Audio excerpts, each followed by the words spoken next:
Pak? Aku nggak tahu.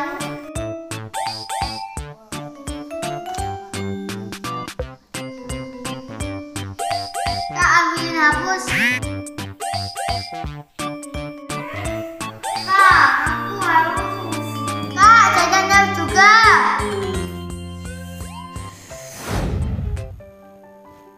Assalamualaikum warahmatullahi wabarakatuh. Apa kabar anak-anak? Jumpa lagi dengan Ustazah Ika dalam pembelajaran PAI. Ya, apa kabar semuanya di sini? Semoga dalam keadaan sehat ya. Untuk memulai pembelajaran kita agar lebih barokahnya, kita mulai dengan mengucapkan basmalah bersama-sama. Bismillahirrahmanirrahim. Ya, tadi kalian sudah melihat ya ilustrasi video di depan menggambarkan bahwasanya manusia memiliki karakter ketika terus-terusan dimintai tolong merasa jengkel, merasa kesel, marah gitu. Nah, coba kalian renungkan apa yang terjadi ketika kita meminta terus kepada Allah.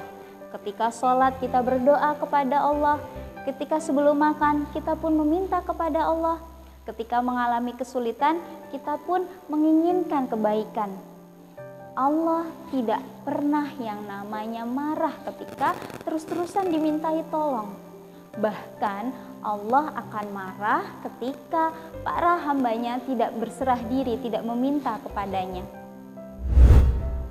Berkaitan dengan itu semua, sekarang kita pembelajarannya adalah tentang Asmaul Husna.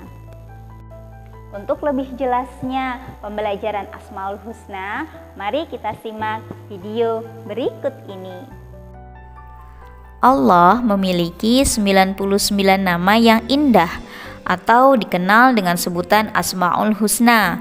Asma berarti nama, sedangkan husna berarti yang baik atau yang indah.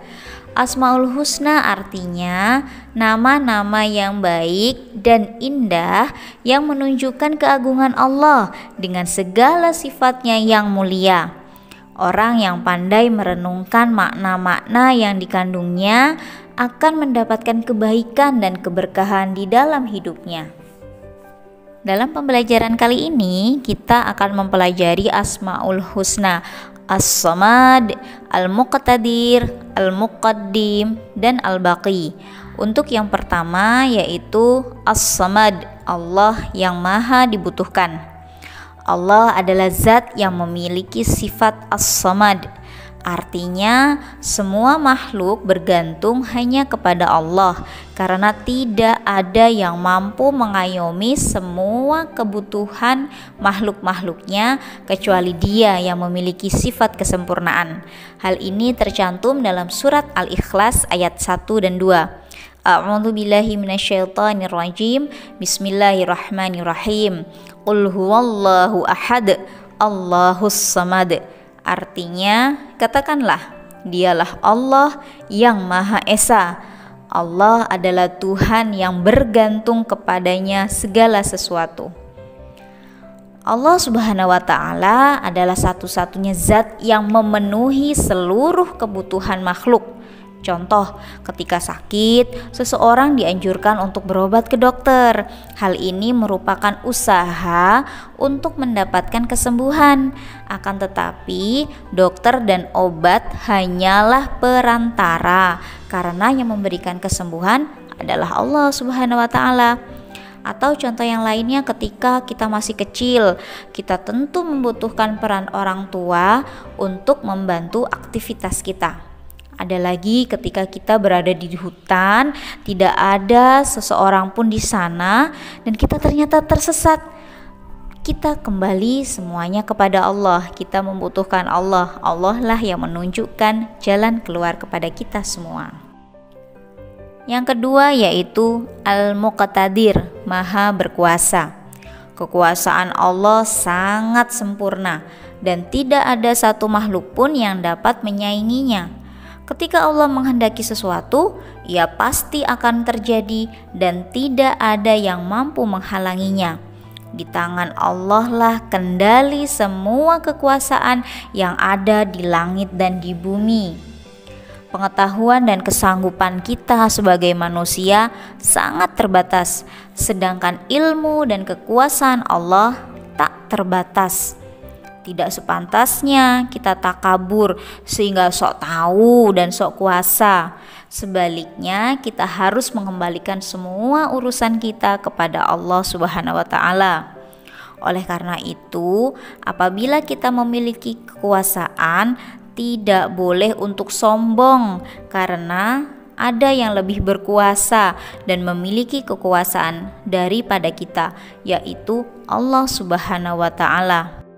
Yang ketiga yaitu Al-Muqaddim, Maha mendahulukan, yaitu mendahulukan orang-orang yang dikehendakinya karena kesalihan, ketakwaan, serta kedekatannya dengan Allah Subhanahu wa taala dibandingkan dengan yang lainnya. Sebesar usaha manusia untuk mendekatkan diri kepada Allah, sebesar itu pula Allah akan memberikan taufik dan hidayah untuk bertakwa serta bertobat dan beristighfar. Allah menyegerakan balasan sebagai pahala kebaikan, sementara Allah menunda sebagian hukuman atas dosa dan kemaksiatan. Penundaan itu sebagai bentuk kasih sayangnya untuk memberikan kesempatan agar orang yang berbuat dosa itu kembali kepadanya. Orang yang paling mulia di sisi Allah adalah orang yang paling bertakwa, yaitu yang paling rajin menjalankan perintah Allah dan Rasul-Nya, serta yang paling kuat menahan diri dari perbuatan yang tercela. Yang keempat yaitu Al-Baqi, Maha Kekal.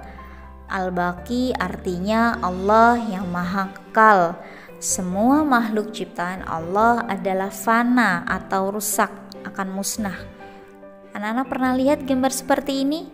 Di sekeliling kita setiap hari ada yang meninggal. Itu membuktikan bahwasanya tidak ada yang kekal selain Allah Subhanahu wa taala.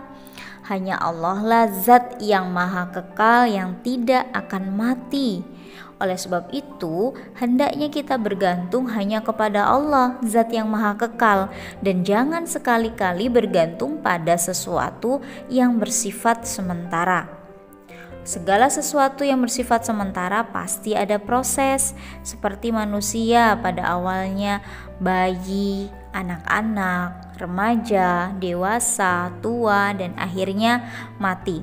Tetapi ada satu hal milik manusia yang akan tetap bermanfaat baginya sampai akhirat kelak, yaitu amal solih.